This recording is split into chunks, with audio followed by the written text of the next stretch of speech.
Heroes and legends, dynasties, the final battle. The Pinta forces rallied as they saw Naaman Ulman defending their lord.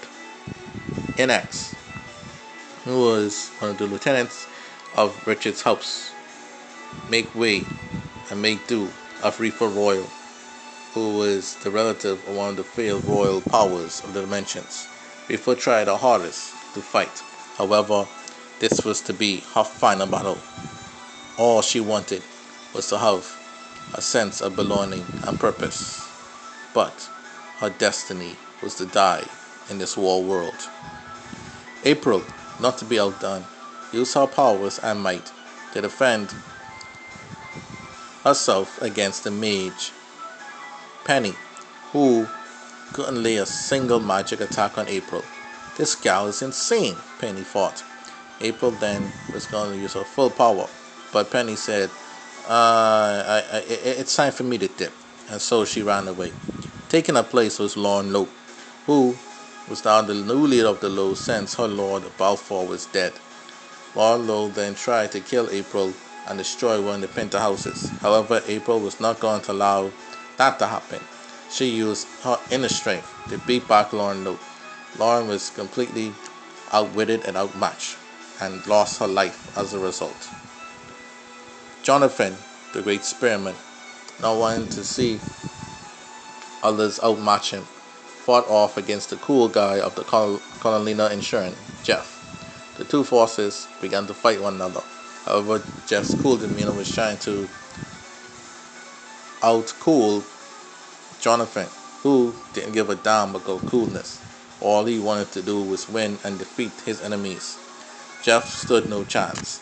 Jeff was about to flee, but Jonathan quickly made do of Jeff. While all this was going on, the powerful Portia had arrived on the battlefield. The Temple Scholastica forces were losing badly, as their side was getting the most damage of all the Elder Rician forces. King Christian was not spared. The powerful Portia unleashed her inner demon and started slaying forces and killed the king. The Afro diva of the King Carlo then took the life of the grieving Queen Shelley, denying her the time to grieve for her husband. The noble Jason tried his best. However, his best was not enough, for he was cut down by Antonio Allen. The wars were getting fiercer and fiercer. James, the tactician of the temples, lost his life as he got caught up in a parade of cannon fire. Chen, one of the last of the spearmen of the old age, was still standing and fighting hard. Dres Thompson was dead. Warren was dead. Only Chen remained. He lost his king, his queen, his noblemen, and their advisors. Everything seemed bleak. However, Chen showed no mercy and was cutting down many of the insurance forces.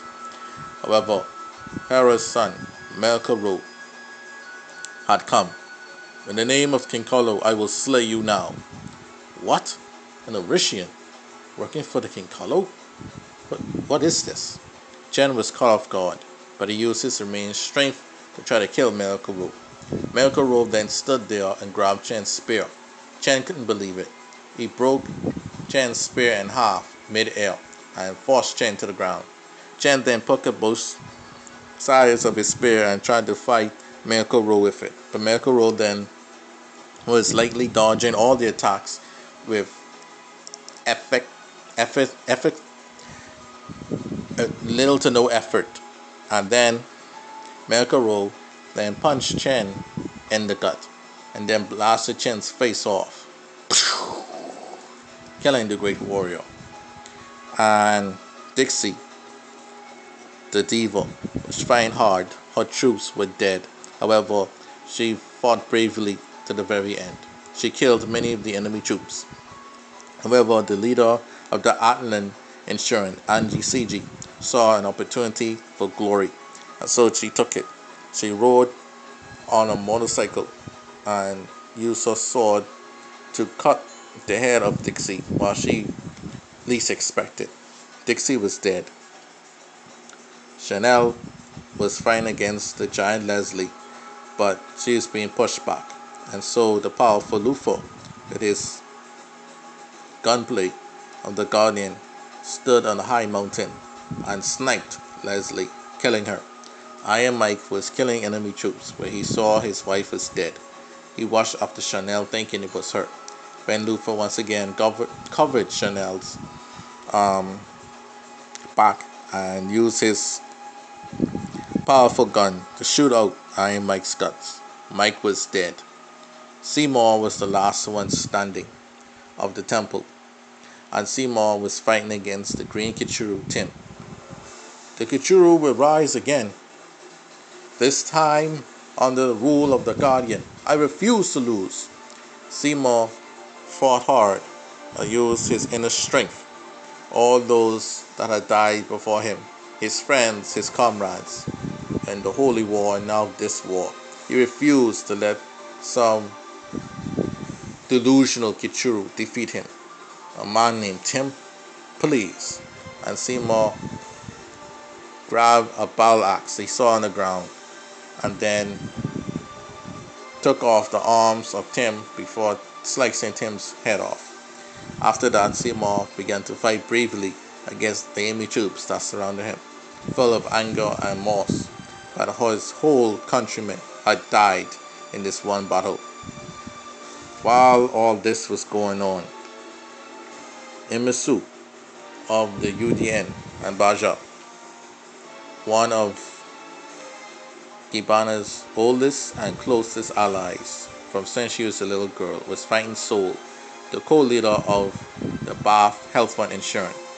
Sol was a man of little words, and so he challenged Imisu to do it. I know you. You were under the UDN, under Omri, no?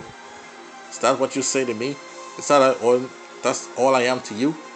I'll show you no mercy. Imisu then tried to attack Sol, who was still in his prime. Imisu, however, was old and great.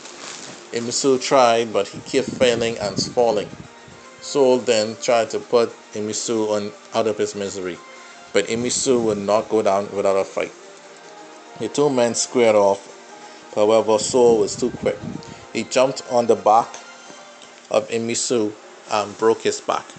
With that, Sol left Imisu to die as the enemy tank was rolling past Imisu and crushed him under its wheels. What a terrible way to die. Elsewhere, Kibana, the great supreme leader of the UDN, had no idea that our closest ally was dead. She was too busy fighting Brianna Manica, her old ancient rival. You bitch, you think you could defeat me again? I will destroy you this time. The name of Manica is dead, and I will ensure you join your worthless brother in hell. Brianna was stunned. You whore, how dare you? How dare you? That is my brother. You are not worthy to speak his name. I will end you. The two women began the duel. Brianna with her strength and Brianna with her sword. Brianna tried with her sword to try and slay Kibana. Brianna knew that she had gotten into Brianna's head. Thus, her sword play was very sloppy and was easily read like a book. As a result of that, Kibana then got the better of Brianna.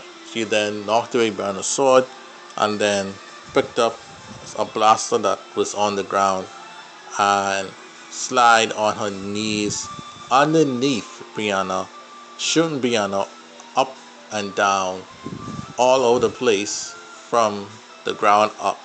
Brianna was riddled with bullets from her torso all the way up to her skull. And then Kibana slid all the way away from Kibana. Kibana slid all the way away from Brianna. Kibana got up and hoisted the gun on her shoulder, did a cool pose as Brianna Manica fell on her back, dead. Kibana then smiled and said, "Long live the UDN and, and death to the Manica.